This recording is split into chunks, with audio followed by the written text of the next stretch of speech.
چې ډېره په ما باندې چې کوم دی روبونه نه اچوې. زه چې کوم دی د پلار نیکه نه د جایداد مالک یم، خو نیا مې د خدای وبخښي هغې خوب لیدلی و چې بچی ته وې صوبهدار جوړېږې خو هم په خسادار وکې. بسم الله الرحمن الرحیم. ګرانو کتونکو اسکرني یم د کرني ټي وي په شیشه باندې نیغ په نیغه تاسو ته مخاطب یم. د مرکو په لړه کې نن جمرود سیمې ته راغلی یم او په جمرود سیمه کې یو تکړه شاعر، هنرمند، آرجې او براډکاسټر کیس صاحب سره زموږ مرکه ده چې د هغوی نه به د خپل ژوند، فند او شاعرۍ باره کې مونږ خبرې کوو. راځئ مونږ سره اوسئ. السلام علیکم کیس صاحب، تاسو څنګه یې؟ په خپل پروګرام کې ته ډېر مینه هرکلی ویم. ډېره زیاته مننه، خوشحاله سي. اویس کرني صاحب ډېره مننه کوم چې ته راغلې، ستونزې دې وکړې، تکلیف دې وکړو او د ما غوندې یو خاکساره سړي د ځان راورسولو. ډېره زیاته مننه کوم، خوشحاله شي. ستاسو هم ډېره مننه. تاسو خو شاعر هم یې، خو نن به مونږ چې دا کومه مرکه کوو دا به مونږ د دې نه هټ کار کوو. مونږ به ستاسو د ریډیو د ډرامې، د پښتو ډرامې، د طنز او مزاح د دې باره کې مونږ تاسو سره مرکه کوو. نو دوی فیلډ ته تاسو څنګه راغلی؟ تاسو د ډرامو فیلډ ته، د طنز او مزاح فیلډ ته؟ خبره دا ده چې د انسان په خمیر کې یو شی اخلی شوی وي، پروت وي پکې اننه، هغه راڅرګندول چې کوم دی وخت غواړي، ټایم غواړي، موقع ته ګوري و هغه د مونږ په خمیر کې دا شی موجود و. کوشش مې دا کولو چې زه همدغه طرف ته لاړ شم، همدغه طرف ته چې کوم دی زه کار وکړم. ریډیو د ما ډېر زیات خوښ و چې ریډیو ته لاړ شم. بیا ټلویزیون د مونږ ارمان و چې ټلویزیون ته لاړ شم سره سره. بیا د مزاح او د طنز دپاره چې یاره د خلکو پام چې کوم دی که نه، مونږ هغه طرف ته راوګرځو چې یو ساعت، یو 2 منټه، یو 5 منټه هغه د دنیاوي غمونو نه لږ شاته کړو، لږ یې لرې کړو او هغه ته مونږ خندا ورکړو، خوشحالي ورکړو، مینه ورکړو. نو اول چې کوم دی زه ریډیو ته لاړم. په ریډیو باندې چې کوم دی مونږ جمرود کې چې کوم ریډیو خیبر FM 91، نو هغې کې مونږ کار شروع کړو. په اول کې خو مونږ دغه نور پروګرامونه کول، ساینس میګزین و یا نور داسې مختلف قسمه پروګرامونه و. بیا ما هغه مقصد هله پوره شو چې کله د خدای بخښي تیراوال ماما راین شو او هغه چې کوم دی د حجرې پروګرام یو سلسله شروع کړله. نو دغه حجرې سلسله مخکې نورو کسانو سره کوله، خو وخت راغی آخر کې دغه سلسله ما ته پاتې شوه. په هغه پروګرام کې ورسره زه ان شوم. نو تیراوال ماما چې کوم دی ما ډېر زیات په هغه پروګرام کې کښېړلو، غوسه کولو، هغه خلکو له مزه ورکوله، خلکو خوشحالېدل. نو په هغې کې د مونږ ډېر داسې وختونه پکې راغلي دي چې خلکو دا ویل چې یاره دی په یو بل باندې بس حمله کوي، لګیا دي او دا یې بس سره ووهلو، دا یې سکونه ته تیار دي که نه. خو هغه خلک چې کوم دی په یو هغه کې روان وو، مونږ خو دننه چې کوم دی په بل پوزیشن کې وو.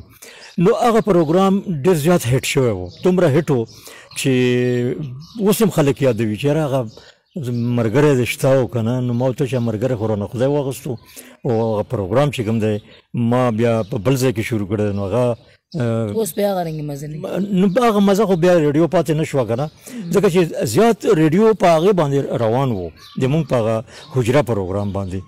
نو یو هغه ارمان چې کوم و که نه هغه په هغې کې زما پوره شو. بل دا و چې د مونږ دغه سینیر کسان وو، دغه سینیر کسانو سره مونږ زده کړه کوله، محنت هم کولو سره، غوره ته خیال چې یاره داسې پکار دي، داسې پکار دي. د مایک سره اشنا کېدل، مایک باندې خلکو ته یو پیغام رسول، دا یو ډېر سخت کار هم دی، خو بیا چې کله یو عادت شي سړی نو بیا ډېر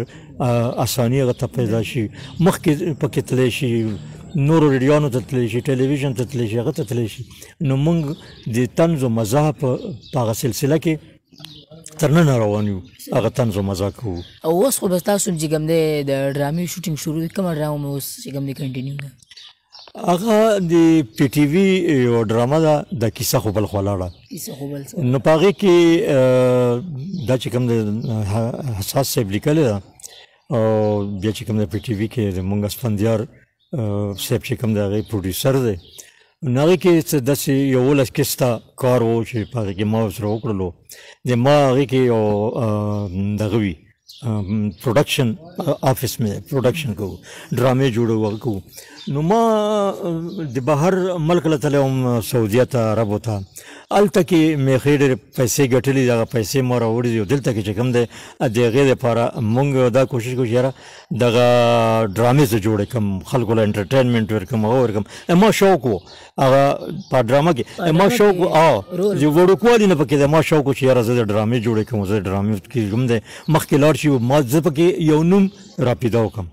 نو هغه سلسله کې د مونږ یو پروډکشن او په هغې باندې لیکل شوي ټي بي نو ټي بي مطلب دا و که نه چې د مونږ د آفس هغه نوم و چې دا زمونږ نوم دی نو بیا په هغې کې چې کوم ټیم ما اخیستی و نو هغه ټیم هم داسې ټیم و چې بس هغه د ما هغه پیسو ته پکې غلو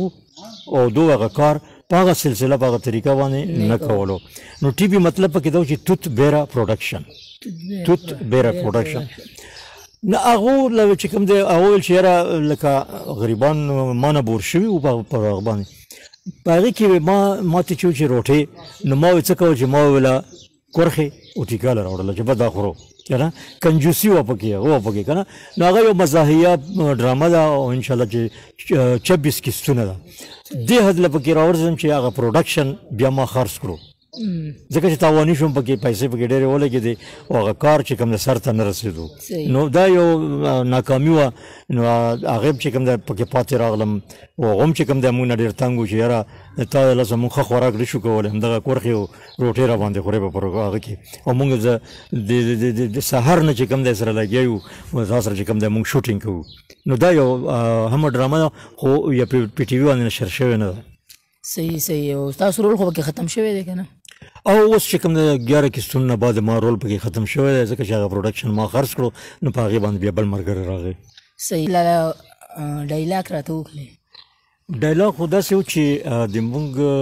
یو سکیټ و نو په هغې کې زه او د ما سره چې کوم دی د مردان یو اداکاره وه شیرینې نو هغه د ما سره په ډرامه کې وه د ما کور ودانه وي پکې زه په دغه کې یو انپړه انسان یم تعلیم یې پکې نشته دغه نشته هغه چې کوم دی د ښار د علاقې نه راواده ده او هغې تعلیم هم کړی ده لږ ډېرې کړی ده خو کړی و تعلیم یې و د ما نه په تعلیم کې لږه ښه وه نو هغه کې دا وه چې زه لټ یم لټ پېژنې که نه چې نه کار کولی شي نه روزګار کولی شي بس سست غوندې وي که نه او هلته د مونږ د وطن دغه وه چې زه پکې افریدی وم او هغه پکې خپله ژبه یې ویله نو هغې کې یو داسې کردار وي چې هغه ما ته چې یاره دنیا چې کوم ده لګیا ده او کارونه کوي روزګارونه کوي محنت کوي منډې ترړې وایي او ته چې کوم دی په کور کې ناست یې دا کټونه دې زاړه کړل او هېڅ کار روزګار نه کوي اخر مونږ کوو څه دا خورو څکو څه نو هغې ته ما وویل که نه چې داسې کار دی ښځې چې ډېره په ما باندې چې کوم دی روبونه نه اچوې زه چې کوم دی د پلار نیکه نه د جایداد مالک یم خو نیا مې د خدای وبخښي هغې خوب لیدلی و چې بچی ته وې صوبهدار جوړېږې خو هم په خسادار وکې نو دغه یو سکیټ و د مونږ په هغې کې مونږ لګیا وو د هغه م کوه یو بل یو سکیټ پکې داسې و چې ما له یې پیسې راکړې ښځې چې لاړ شه او د اختر دپاره چې کوم دی په میله کې څاروی واخله زه چې لاړم میلې له ورسېدم نو په میله کې خو څاروي ډېر زیات وو او ما سوچ وکړو چې مړه په څاروي کوې څه که نه خو کور کې وې چرګه حلاله کړو اختر پې وکړو او دغه خر ځان له اخلم نو ما چې کوم دی خر واغستو چې خر مې واغستو نو خر مې راوستو چې را مې وستو کور له نو ښځې راته ویل چې دا دې څه شی راوستو ما ته چې شور مه کوه دا چې کوم دی نیلی آس دی نیلی آس داسې په توندې خو هم داسې غلیږي که نه ما ډېر کارونه وې پې کوو په دا باندې زه روزګار کوم چې سر دې وخوري د تا د خر تا دغه سوچ ما ته ویلي چې اختر له هغه راولی شم پرېږده اختر کې به کولنګي چرګ حلال کړو که نه او یې سره وخورو خیره خر مې هلته وتړلو نو ما چې کوم دی ورغلم او خر باندې مې داسې لاس والو په تندي باندې په هغه باندې که نه خو هر چې کوم دی را باندې را ټوپ کړل او دغه لاس یې چې کوم دی د ما نه ونیو په خوله کې چکونه یې شروع کړه اوس یې ړنجولم که نه او چغې مې والې ښځې ته چې شابه را منډې کوه او خر یوړم که نه را منډې کوه کوتک په لاس راغله کوتک یو 2 ډبه ورکړه خر زه پرېښوم که نه نو ما ته ویل شي د څنګه چې د خرڅله داسې وکړه که نه شم هغه ښځې په پته یې نه پوهېږم په ټوله لیاره باندې په سور راغلم و دلته چې کوم دا کار وکړو که نه خو بیا یو ملګری پکې راغلو هغه چې اخر چی کړو نو ویلې چې دا خر خو لیونی دی دا یې ویله ستن ولې وه نو ځکه غلی دی که نه نو په بلا وړېدلي وو پکې نو دغه سکیټونو کې دغه کېدل او هغه ډېر ښکلي مختلف سکیټونه وو او دا شیرینۍ پکې د ما سره دومره فټ شوې وه چې